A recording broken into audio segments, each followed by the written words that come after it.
Bonjour à tous, 23%, 23% c'est la part du bâtiment dans les émissions totales de CO2 en France. Autant dire que le secteur a encore quelques petits progrès à faire, mais nous allons voir ce matin avec nos invités du jour que certains ont pris de l'avance et c'est le cas à Rueil avec le Green Office, le bâtiment à énergie positive et tertiaire. Donc bonjour à tous. On va évidemment commencer par un petit tour de table. Par ma droite, par exemple, Alexandre Cartier, bonjour. Bonjour. Vous êtes directeur technique réalisation Green Office chez Bouygues Immobilier. Donc Green Office, c'est un petit peu le concept de bâtiment tertiaire vert du groupe, on peut le présenter comme ça ? Exactement. Green Office, en fait, c'est une marque déposée par Bouygues Immobilier en 2008. Et donc, c'est des bâtiments donc, à énergie positive. Très bien. À vos côtés, Régis Rollin, bonjour. Bonjour. Vous êtes directeur général adjoint d'Aveltis. Oui, c'est ça. Aveltis, c'est une joint venture entre Schneider Electric et Bouygues Immobilier. Et alors, le mot savant pour présenter votre métier, c'est Building Manager, c'est ça ? Exactement. Donc, pour réaliser la promesse de Bouygues Immobilier de réaliser des bâtiments à énergie positive, on a créé donc Aveltis avec un spécialiste de l'énergétique Schneider Electric et nous spécialistes du bâtiment pour piloter et pour tenir la promesse d'une énergie positive sur ces bâtiments. Très bien, on va continuer le tour de table en face de vous avec Sophie Jaillet-Creusot. Bonjour. Bonjour. Vous êtes directeur de la communication et des relations extérieures chez Unilever France.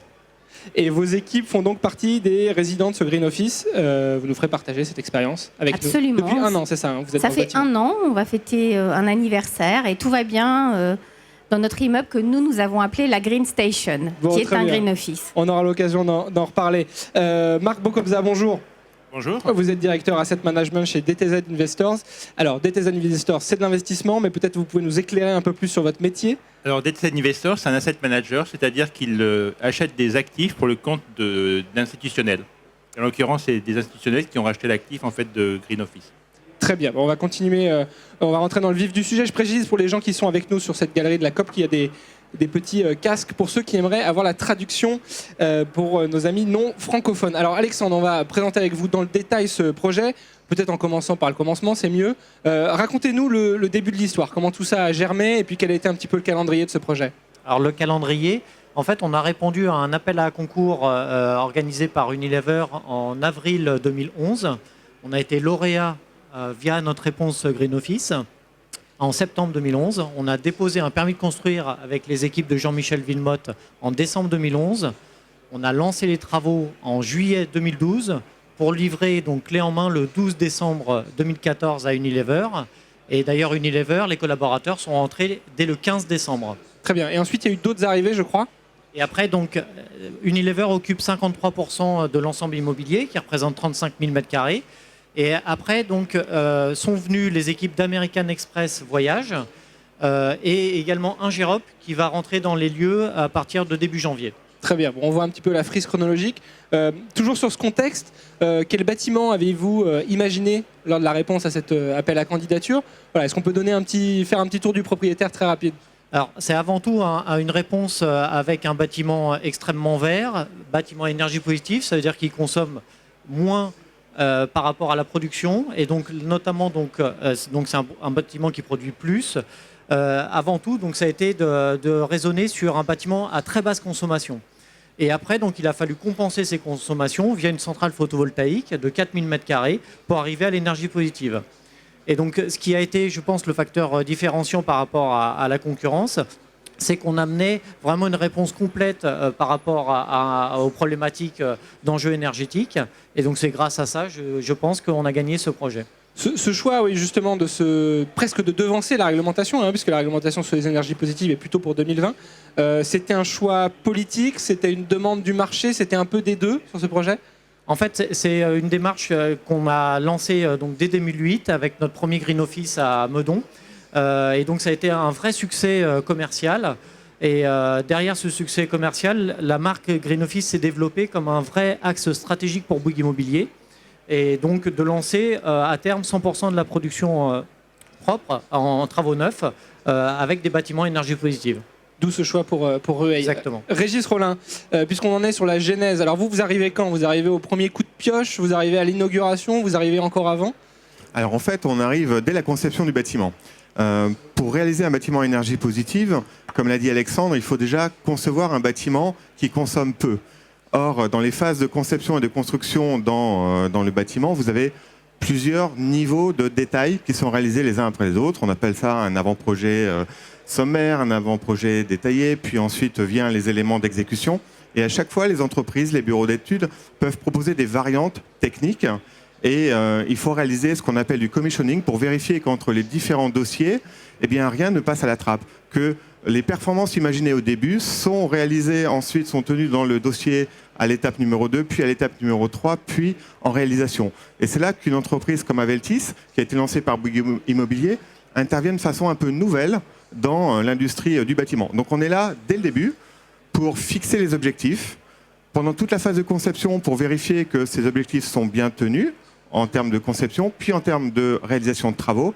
Et enfin, on est là plus physiquement proche du client final à la livraison pour prendre en main et piloter le bâtiment de façon à assurer aux collaborateurs qui rentrent dans ce bâtiment, donc Aveltis était là le 15 décembre, pour leur assurer les niveaux de confort en relation avec la consommation du bâtiment. Un bâtiment à énergie positive, donc à faible consommation, ne veut pas dire un bâtiment inconfortable. Par contre, il y a des règles du jeu, et ces règles du jeu, il faut les expliquer. Des fois, le bâtiment aussi se comporte de manière un petit peu étonnante. Il y a des réserves de livraison, tout ce qu'on connaît dans l'industrie du bâtiment. Et là, il faut qu'une entreprise comme Aveltis soit là pour corriger tous ces éléments. On y reviendra. Un point important quand même, c'est que cette ambition énergie positive, c'est même fixé contractuellement. C'est-à-dire que vous devez transformer, rendre ce bâtiment en énergie positive. C'est contractuel. Effectivement, donc Bouygues Immobilier a devancé la réglementation thermique en termes de performance, mais également en termes contractuels. Donc Aveltis pilote le bâtiment depuis la livraison, donc ça va faire maintenant une année, avec dans son contrat des enjeux financiers. Il y a des clauses de bonus, malus, avec des calculs qui répondent à certaines règles. Si on consomme plus, on rembourse la différence. Très bien. Sophie Jaillet-Creusot, même question pour vos petits camarades. Donc, si j'ai bien compris, vous êtes arrivé dès le début du projet, vous étiez à l'initiative de ce projet. Comment ça s'est passé? Et puis surtout, pourquoi vous avez fait le choix de ce projet-là? Qu'est-ce qui vous a plu dans la démarche qui était proposée?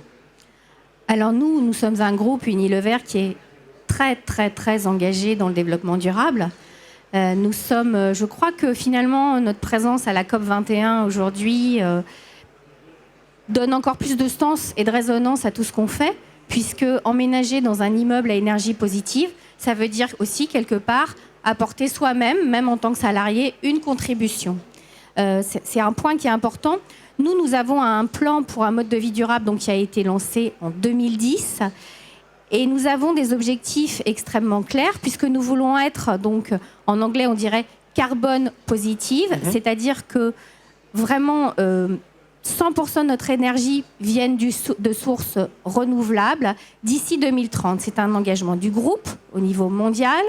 Il faut dire aussi que nous n'envoyons plus aucun déchet en Europe qui viennent de nos opérations en décharge et que c'est la même chose pour nos usines au niveau mondial. Donc nous sommes très très impliqués et tous nos salariés sont extrêmement moteurs dans ce projet. Donc par voie de fait, l'énergie positive s'imposait pour être en cohérence avec cette logique. Absolument. Absolument, et c'était évident. Il a fallu l'expliquer. C'est pas simple d'expliquer ça au début, mais c'est vrai que en formant une équipe projet qui intègre aussi, on va dire, les équipes de Bouygues et les architectes, en travaillant ensemble, également aussi avec les représentants, on est arrivé à construire un projet dans lequel aujourd'hui on est vraiment très bien. Très bien. Bon, on a eu le point de vue des concepteurs, on a le point de vue des utilisateurs, on va prendre le point de vue de l'investisseur. Marc, même question peut-être pour qui, d'abord, gérez-vous ce projet de Rueil et puis quelle a été votre implication, votre rôle dans la naissance de ce Green Office? Alors, nous travaillons en fait pour le Green Office, pour le compte de 2 compagnies d'assurance vie qui récoltent des fonds financiers sur le marché pour des gens comme vous et comme moi en fait, qui ont de l'argent à investir. Et leur volonté à eux, c'est d'investir dans des produits qui sont durables dans le temps et des produits qui sont sécurisants en fait pour eux, comme ils doivent fournir un rendement récurrent chaque année. Alors le projet de Green Office, moi je suis intervenu sur la partie en fait gestion de l'actif, donc c'est ce que je gère au quotidien. Par contre, les équipes d'acquisition, elles ont vu en fait dans ce produit trois intérêts principaux.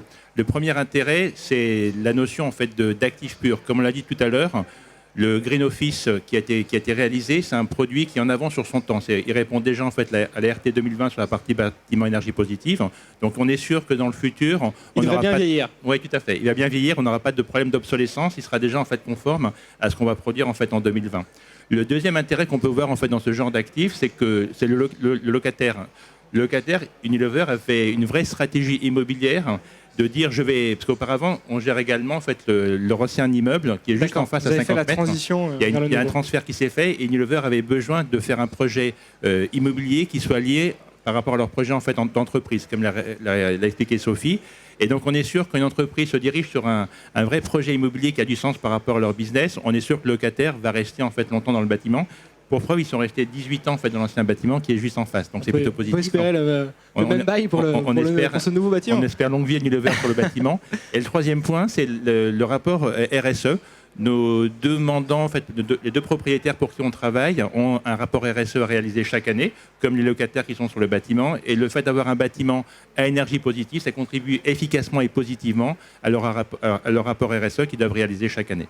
Parfait. Bon, je crois qu'on a bien compris le contexte dans lequel est né ce Green Office. Alexandre, je vais me retourner vers vous. Peut-être avec un peu plus de détails, on a esquissé déjà un peu les éléments distinctifs, mais quels sont les atouts de ce bâtiment, de ces bâtiments d'ailleurs, parce qu'il y a plusieurs bâtiments, par rapport à l'existant sur le marché, tout simplement? Alors les principaux atouts, donc encore une fois, c'est un bâtiment qui consomme le moins possible. Et pour ça, on a mis énormément de techniques embarquées. Notamment, on a été hyper innovant dans la production de chauffage et de climatisation. On a été chercher 20 mètres sous l'immeuble, donc une nappe alluviale. Et donc via cette nappe alluviale, on a mis tout en place un système de géothermie. Géothermie couplé à des packs, donc de thermofrigopompes, qui offrent des coefficients multiplicateurs de l'ordre de 5. Et associé à ces thermofrigopompes, donc l'immeuble est irrigué, on va dire, d'eau. Et on a travaillé sur un couple dalle active et unité de confort individuelle. En fait, la dalle active sert à assurer 80% des besoins de chaud et froid dans l'immeuble via des serpentins d'eau qui circulent à même la dalle béton. Cette dalle béton est directement mise à nu au niveau des plateaux de bureau, c'est-à-dire qu'on est quasiment dans une configuration de logement. Pour gérer l'acoustique, on a bien sûr mis en place des panneaux acoustiques suspendus, mais qui ne couvrent pas 100% du faux plafond. Et donc cette dalle béton, et grâce à ses capacités d'inertie, va donner justement une sensation de confort via justement cette diffusion lente du chauffage et du froid. Et associé à ça, pour assurer le renouvellement d'air hygiénique et la bonne qualité de l'air à l'intérieur, on a mis en place de la décentralisation de l'air via des unités de confort individuelles. Et donc, c'est ces unités de confort individuelles qui, via des sondes de CO2, qui vont amener l'air neuf uniquement là où le poste de travail est implanté. Et donc, grâce à ça, on a réduit considérablement les consommations. Et donc, on est sur un bâtiment qui consomme 20,2 kW par mètre carré par an, ce qui est très, très faible. En préparant cette émission, moi, j'ai dit finalement, il y a 3 principes. Consommer moins, on vient de le voir, consommer mieux et produire plus. On va peut-être dire un mot sur ces volets-là. Alors, produire plus, là, c'est assez simple. On a mis en place 4000 m² de centrale photovoltaïque en surtoiture. Donc, ça coiffe complètement l'immeuble. C'est la 5e façade. Et donc, grâce à ça, on va produire 22 kWh par mètre carré par an. Donc, un bilan énergie positive de +2. Le consommer mieux, donc là, on touche directement l'occupant et l'exploitant mainteneur, où là, donc, sont mis en place, on accompagne, on va dire, le futur utilisateur via des chartes et des cahiers des charges à destination des futurs utilisateurs, dans le cadre notamment des comportements éco-responsables. Après, c'est au service de communication et interne à Unilever de les reprendre et de diffuser ces règles de bonne pratique. Et puis, on a encadré donc, le contrat de performance énergétique via un contrat de garantie de charge et donc la société Aveltis. Très bien. Bon, vos petits camarades sont très attentifs, donc je vais leur passer la parole. Juste avant quand même, est-ce qu'au niveau de la conception, un bâtiment de ce type-là, c'est plus compliqué à faire émerger, à créer qu'un bâtiment plus classique ? Le Green Office 3 a été assez complexe techniquement parce qu'encore une fois, on a embarqué beaucoup de techniques innovantes. On va dire que le Green Office de demain sera un peu moins complexe. Justement parce que potentiellement l'innovation fait peur aux investisseurs. Et donc ça nous engage, on va dire, à avoir des garanties supplémentaires et autres. Et donc effectivement, celui-là est plus complexe. On est de l'ordre d'un surcoût par rapport à un bâtiment classique RT 2012 de l'ordre de 10%. Très bien. Régis, un défi technique, ce Green Office Rueil, pour le building manager que vous êtes? Effectivement, c'est un défi technique à la fois pour nous qui sommes techniciens, mais également pour l'occupant. Pour nous, l'exploitant, ça veut dire qu'il faut savoir anticiper certaines choses, puisque comme l'a expliqué Alexandre, dans ce bâtiment, il y a des technologies dites douces qui réagissent finalement dans le temps à apporter la chaleur ou le froid nécessaire dans le bâtiment pour le confort des collaborateurs. Et donc, ça demande d'anticiper en fait la température du lendemain, par exemple. Ça demande de préparer les équipements pour qu'ils puissent ou refroidir ou chauffer pendant la nuit, de façon à apporter un minimum de confort le lendemain matin. Ce confort, donc, via la dalle active notamment, sera complété par les UCI, les unités individuelles, qui sont là pour adapter de manière assez réactive les températures en fonction des besoins. Alors, tout ça dit de la bouche d'un technicien, ça peut paraître simple, mais finalement, pour que tous ces bâtiments fonctionnent bien, il faut aussi qu'il y ait l'accord des occupants. Donc il faut leur expliquer ce qui va se passer. Dans un bâtiment technique, vous avez donc les dalles actives, ça se voit pas trop, mais vous avez par exemple les stores qui descendent et qui montent. Automatiquement. Automatiquement. Vous êtes en train de travailler sur votre poste de travail et le store peut monter ou descendre. Exactement. Donc tout ça, ça perturbe un petit peu parce qu'il y a quelque chose qui bouge devant soi. Heureusement, il y a certaines télécommandes via l'intranet qui permettent aussi de les commander parce que les automatismes ne sont pas toujours 100% réactifs. Donc il faut que l'exploitant soit proche de l'occupant pour expliquer ce qui va se passer. Alors vous avez certaines saisons qui sont assez compliquées à appréhender. C'est les mi-saisons, c'est le printemps, c'est l'automne. Parce qu'il fait un petit peu chaud, un petit peu froid, mais on ne sait pas trop comment tout ça varie. Donc il faut expliquer à la fois, les règles du jeu, c'est-à-dire qu'on est dans un bâtiment qui va consommer peu, mais qui ne va pas réduire pour autant le confort, même s'il y a parfois des imperfections, et expliquer ce qui va apporter le confort et comment réagir chaque collaborateur individuellement face à quelque chose qui, forcément, lui, il n'a pas beaucoup anticipé. Donc on est là pour faire une interface de communication de proximité également vis-à-vis des collaborateurs.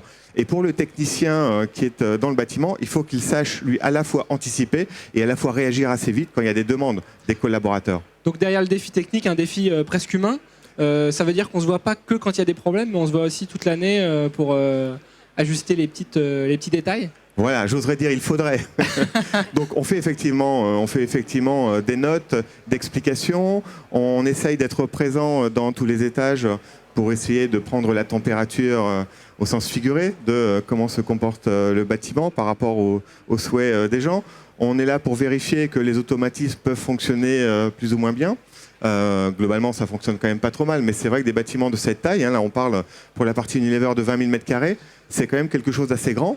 Donc les automatismes peuvent être effectivement un petit peu perfectibles parce que vous avez plusieurs étages, vous avez 6 étages, donc entre ce qui se passe au premier et ce qui se passe au 6e, forcément c'est un petit peu différent.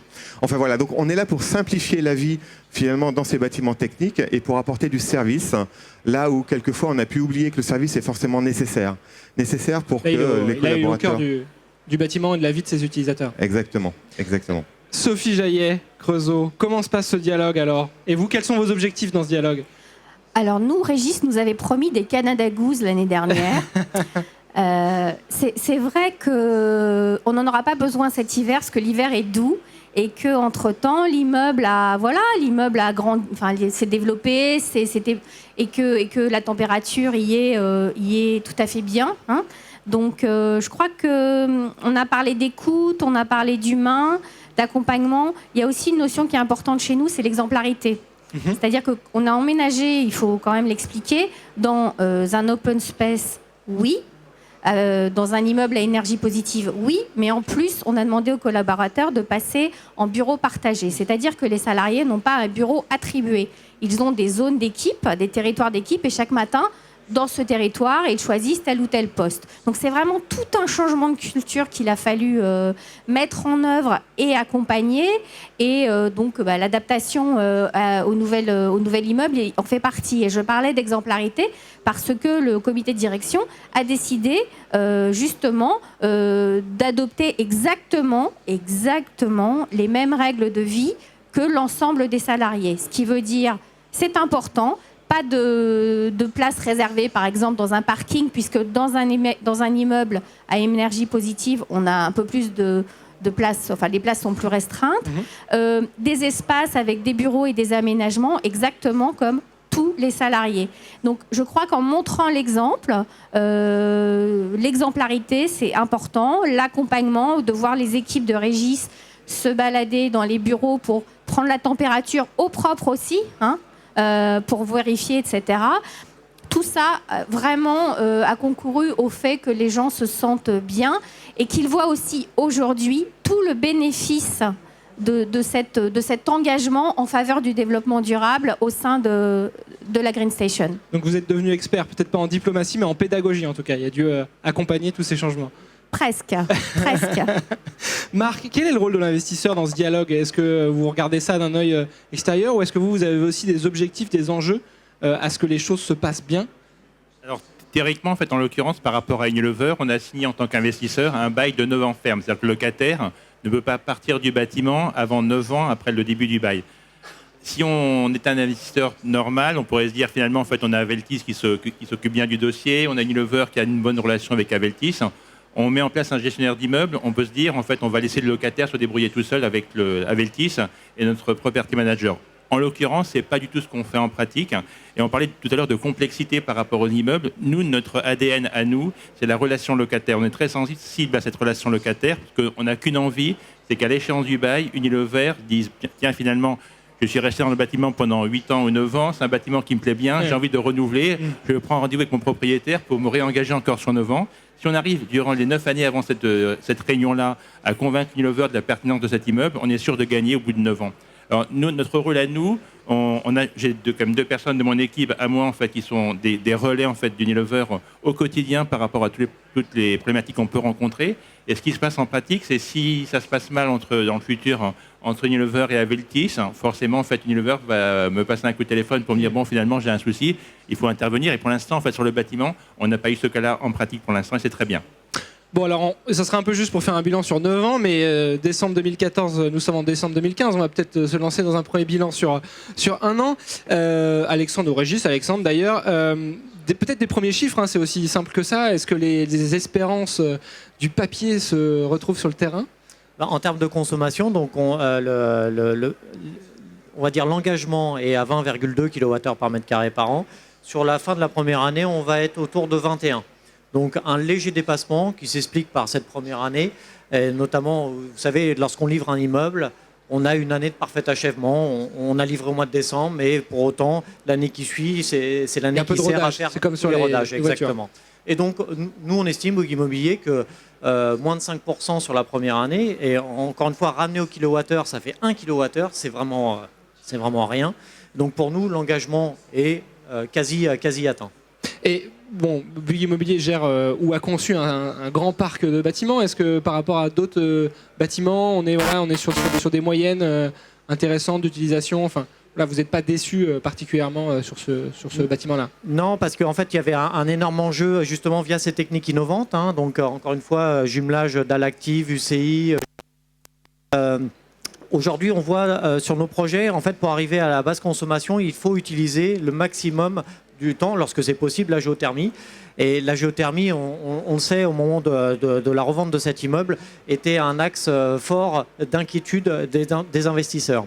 Et donc, grâce à Aveltis et aux équipes d'Aveltis, donc cette géothermie a montré à tout le monde que dès la première année, dès le démarrage de l'immeuble, ça fonctionnait.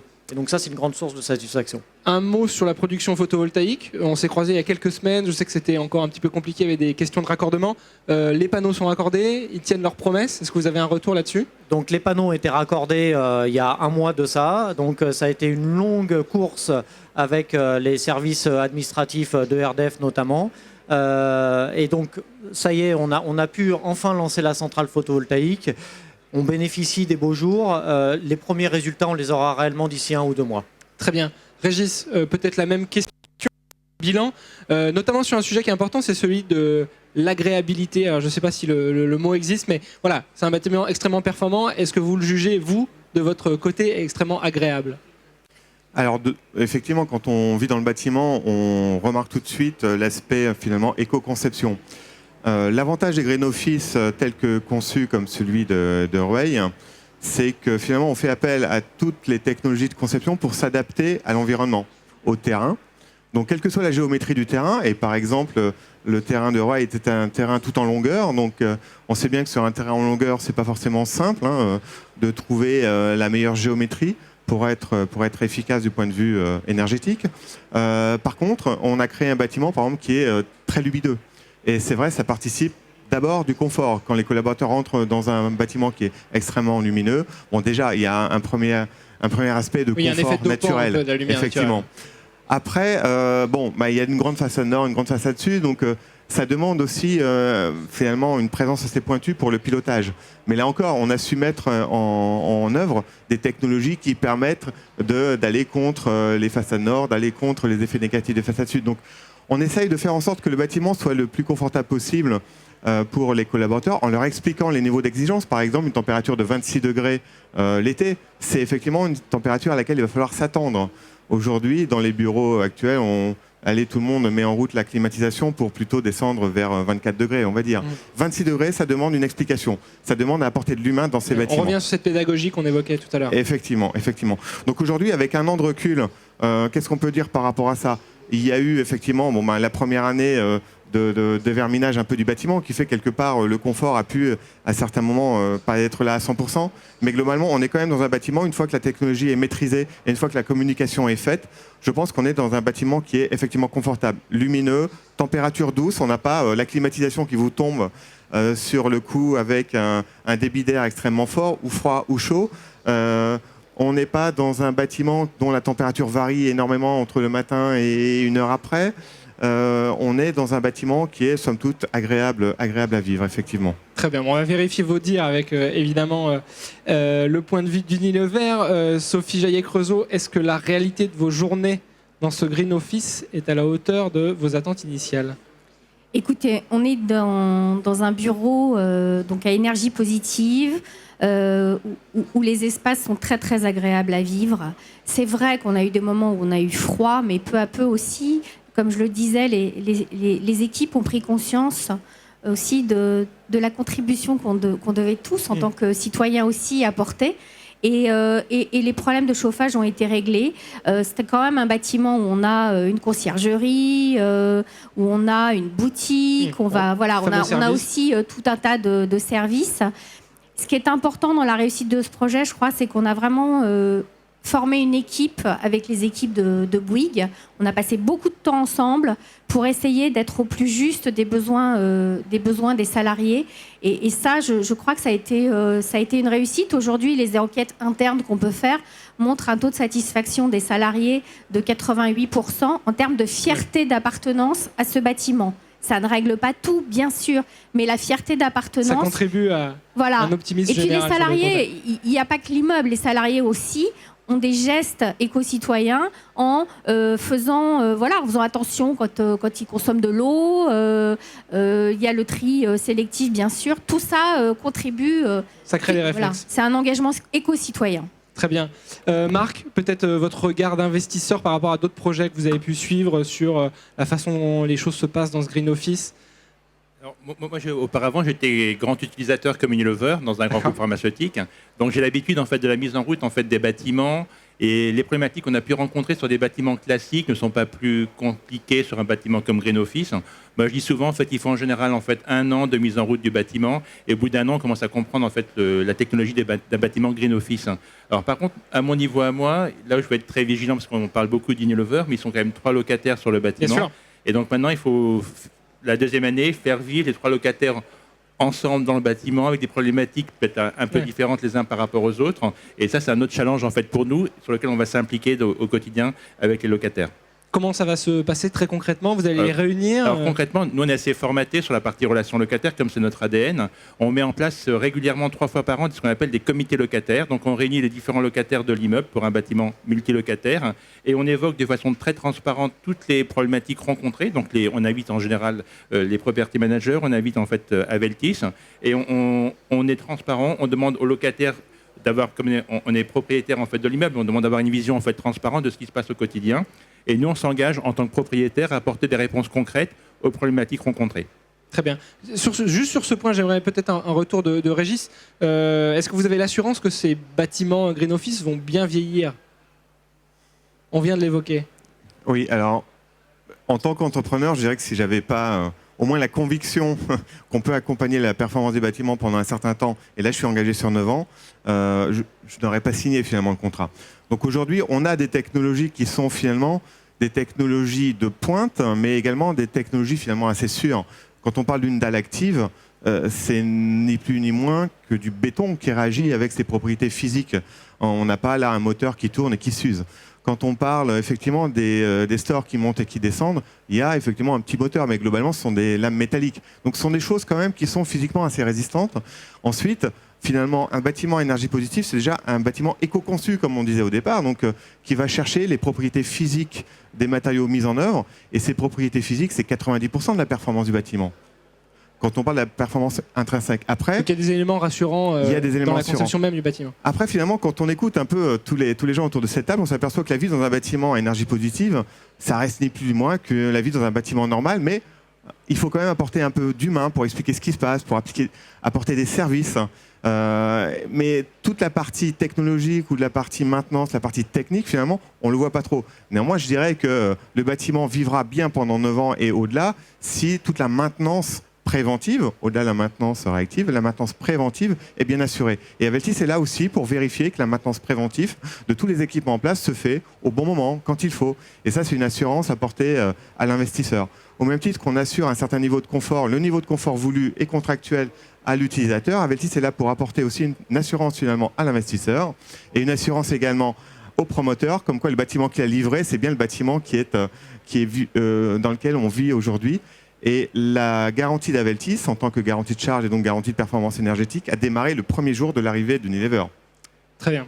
Bon, vu qu'on parle d'avenir et que le temps commence à passer, je vous propose justement de terminer peut-être par un peu de prospective. Je vais peut-être me tourner vers Sophie. Quelles seront selon vous, en tant qu'utilisateur, les prochaines attentes d'un utilisateur de bureau? On a évoqué les services, ça serait peut-être un axe qui va être particulièrement attendu, notamment par vos salariés, je pense aux nouvelles générations de salariés.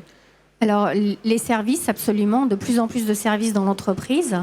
La possibilité aussi de pouvoir travailler plus près de chez soi, ça c'est vraiment... et d'avoir donc moins de déplacements. Quand on voit la prospective sur l'urbanisation et le développement des villes, où les gens vont être de plus en plus loin de leur lieu de travail, c'est quelque chose sur lequel il va vraiment falloir réfléchir. Et les architectes et les concepteurs comme Bouygues le font déjà. Nous, de manière beaucoup plus simple, nous avons chez Unilever le souhait de bien vivre dans cet immeuble. Et nous nous sommes mis d'accord tout à l'heure sur le fait qu'avec l'accord du propriétaire, nous pourrions y installer des ruches. Vous voyez, donc nous avons des attentes extrêmement simples, mais engagées et citoyennes chez Unilever. Parfait. Marc, est-ce que selon vous, le marché va continuer sur cette voie? Est-ce qu'il y aura une appétence des acquéreurs pour ce type de biens? Ce qu'on voit, c'est qu'actuellement, dans le marché, il y a beaucoup de réflexions immobilières des grands groupes comme Unilever qui cherchent à rationaliser leurs coûts immobiliers. Et on le voit sur les études qu'on peut réaliser, c'est que les grands utilisateurs, plus de 60%, préfèrent avoir des bâtiments neufs, restructurés, labellisés ou des green office, plutôt d'avoir des bâtiments légèrement rénovés. Donc il y a une vraie demande du marché sur les bâtiments neufs, restructurés, labellisés. Et les green office dont on parle maintenant font partie de cette cible pour les futurs locataires.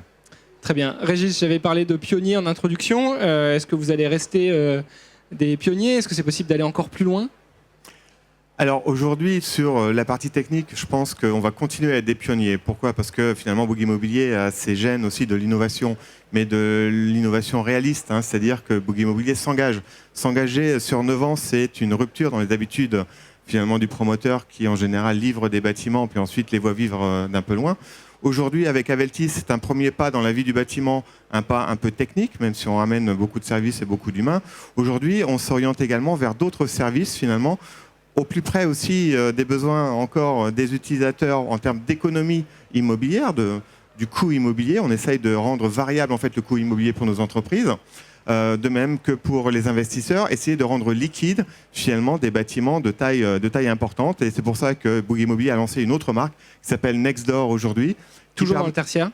Toujours dans le tertiaire, tout à fait, qui permet à la fois de rendre liquide des grands bâtiments, donc en essayant de flexibiliser finalement toute la notion de bail 3 sites neufs qui ne sont pas forcément adaptés à des entreprises, par exemple à des PME, mais pas forcément adaptés non plus à des entreprises soit en croissance, soit en décroissance, ça arrive aussi malheureusement, et qui permettent également d'économiser sur les temps de trajet, d'économiser sur la vie personnelle, et qui rencontrent finalement tous les besoins aujourd'hui des utilisateurs. Donc un premier Nextdoor a été ouvert à Issy-les-Moulineaux, où le succès est au rendez-vous puisque le bâtiment a ouvert en juin et aujourd'hui est complètement rempli.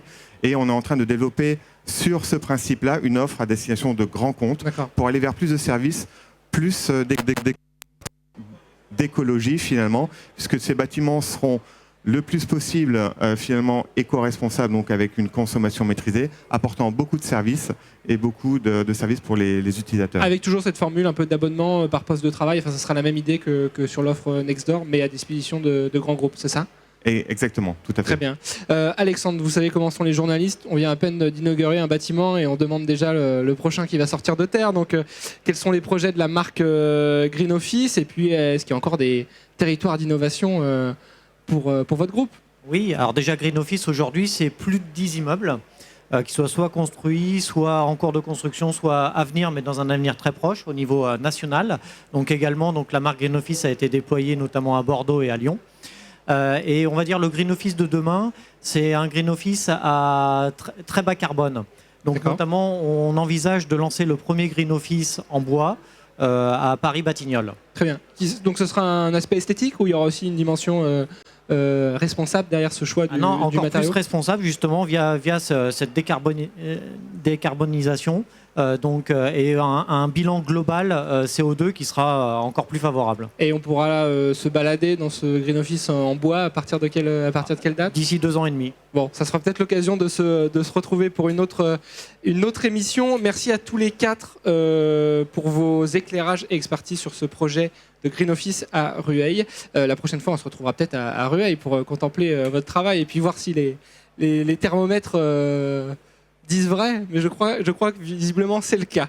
Merci aux équipes de Bouygues qui m'ont aidé à préparer et animer cette émission. Merci à la galerie COP21 de nous accueillir aujourd'hui.